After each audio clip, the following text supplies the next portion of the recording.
Buenos días. Cuando nosotros releemos la historia bíblica, sabemos lo que pasó después y leemos todo con esa perspectiva, con la que ganamos al ver el puzzle hecho, el porqué de muchas situaciones. Pero también perdemos la intriga de preguntarnos qué pasará. Si alguien lee por primera vez esta escena que leeremos hoy en la vida de Jacob y sus hijos, tendría muchas preguntas y reflexiones. Leemos capítulo 37. Entonces Jacob volvió a establecerse en la tierra de Canaán, donde su padre había vivido como extranjero. Este es el relato de Jacob y su familia. Cuando José tenía 17 años de edad, a menudo cuidaba los rebaños de su padre, trabajaba para sus medios hermanos, los hijos de Bilha y Zilpa, dos de las esposas de su padre, así que le contaba a su padre acerca de las fechorías que hacían sus hermanos. Jacob amaba a José más que a sus otros hijos porque le había nacido en su vejez. Por eso un día Jacob mandó hacer un regalo especial para José, una hermosa túnica. Pero sus hermanos lo odiaban porque su padre lo amaba más que a ellos. No le dirigían ni una sola palabra amable hacia José. Una noche José tuvo un sueño, y cuando se lo contó a sus hermanos lo odiaron más que nunca. Escuchen este sueño, les dijo.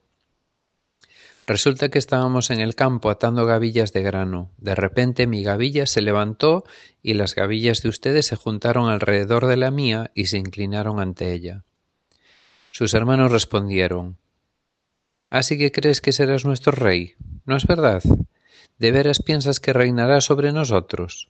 Así que lo odiaron aún más debido a sus sueños y la forma en que los contaba. Al poco tiempo José tuvo otro sueño y de nuevo se lo contó a sus hermanos. Escuchen, tuve otro sueño, les dijo. El sol, la luna y 11 estrellas se inclinaban ante mí. Esta vez le contó el sueño a su padre, además de sus hermanos, y su padre le reprendió. ¿Qué clase de sueño es ese?, le preguntó. ¿Acaso tu madre, tus hermanos y yo llegaremos a postrarnos delante de ti? Sin embargo, mientras los hermanos de José tenían celos de él, su padre estaba intrigado por el significado de los sueños. Poco tiempo después los hermanos de José fueron hasta Siquem para apacentar los rebaños de su padre.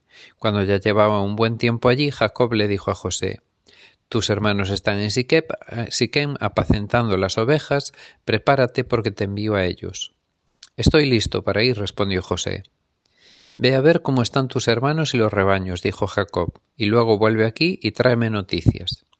Así que Jacob despidió a José, viajó hasta Siquem desde su casa en el valle de Hebrón.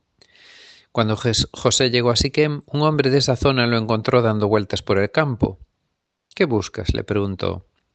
Busco a mis hermanos, contestó José. ¿Sabe usted dónde están apacentando sus rebaños? Sí, le dijo el hombre, se han ido de aquí. Les he oído decir, vayamos a Dotán. Entonces José siguió a sus hermanos hasta Dotán y allí los encontró. Cuando los hermanos de José lo vieron acercarse, lo reconocieron desde lejos, y mientras caminaba y llegaba, tramaron un plan para matarlo. Aquí viene el soñador, dijeron. Vamos, matémosle, tirémosle en una de esas cisternas. Podemos decirle a nuestro padre, un animal salvaje se lo comió. Entonces veremos en qué quedan sus sueños. Pero cuando Rubén oyó el plan, trató de salvar a José. No lo matemos, dijo. ¿Para qué derramar sangre? Solo tirémoslo en esa cisterna vacía aquí en el desierto. Entonces morirá sin que le pongamos la mano encima. Rubén tenía pensado rescatar a José y devolverlo a su padre. Entonces, cuando llegó José, sus hermanos le quitaron la hermosa túnica que llevaba puesta. Después lo agarraron y lo tiraron en la cisterna. Resulta que la cisterna estaba vacía, no tenía nada de agua dentro. Luego, justo cuando se sentaron a comer, levantaron la vista y vieron a la distancia una caravana de camellos que venía acercándose. Era un grupo de mercaderes ismaelitas que transportaban goma de resina, bálsamo, resinas aromáticas desde Galaad hasta Egipto. Judá dijo a sus hermanos: ¿Qué ganaremos con matar a nuestro hermano? Tendríamos que encubrir el crimen. En lugar de hacerle daño, vendámoslo a esos mercaderes israelitas. Después de todo, es nuestro hermano de nuestra misma sangre. Así que sus hermanos estuvieron de acuerdo.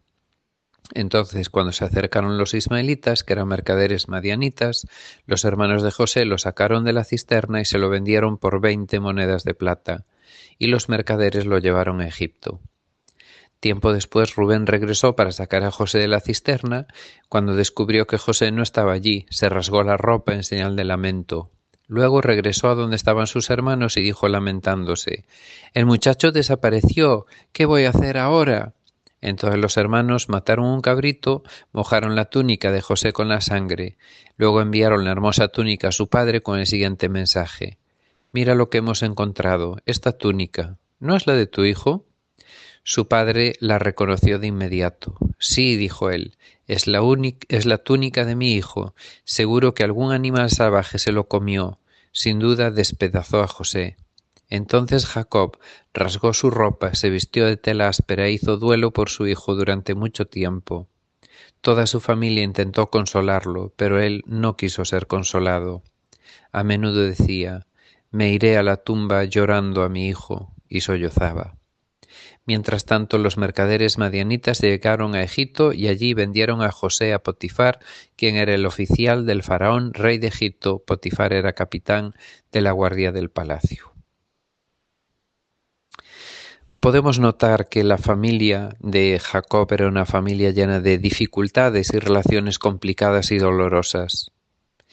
Podríamos pensar que un motivo de ello es que no siguieron el modelo original de Dios para la familia de un hombre y una mujer. Igualmente hoy día hay otras formas de pareja. Pueden funcionar, como en Día de los Hombres de Dios funcionó, pero el diseño de Dios nos protege y nos provee de un marco seguro. Jacob tenía hijos de 4 mujeres, y entre ellos había rivalidades. Jacob tuvo preferencia de un hijo entre los demás y eso llevó a envidias y conflictos. En defensa de Jacob, decir que él se había enamorado de la madre de José. Las demás mujeres fueron como parches en su vida. En cierto sentido, podría pensar en José como el hijo que le recordaba a quien él realmente quería. Vemos la importancia de respetar los consejos de Dios y de no hacer favoritismo, sino de tratar con igualdad a nuestros hijos. En el centro de esta historia está José. Debido al comportamiento de su padre, sus hermanos no le hablaban bien. Y en ese tiempo, Dios le da un sueño en el que sus hermanos se postrarían ante él. José se lo cuenta, no sé si desde la inocencia de un joven ilusionado porque Dios le habla sin medir las consecuencias, o esperando que con ello sus hermanos le respeten y le valoren. Lo cierto es que por ello lo odiaron más y se llenaron de celos hasta querer librarse de él, como así hicieron. Cuando llegaron a junto de su padre le mienten y dicen que ha muerto. ¿Cómo se sentiría un padre ante la muerte de su hijo? Qué final más triste para una familia. José era obediente a su padre, aunque eso no le libró de la maldad de sus hermanos. Habrá muchas situaciones injustas y muchas no tan claras como para pensar que toda la culpa recae solo en una parte. Este relato nos ayuda a tener cuidado, como padres, de no tener favoritismos, amar y hablar bien a cada hijo. Por otra parte, como hermanos, nos ayuda a preguntarnos qué es más importante, que nos venguemos de las injusticias o que esperemos, como hizo Job y Jesús, a que Dios haga justicia. Y también pensando en José, podemos aprender a medir lo que decimos, a esperar a que los demás estén preparados para oírlo, a tener una intención que sea correcta, que sea para el bien de los demás, a decir las cosas de forma adecuada. Que Dios nos ayude.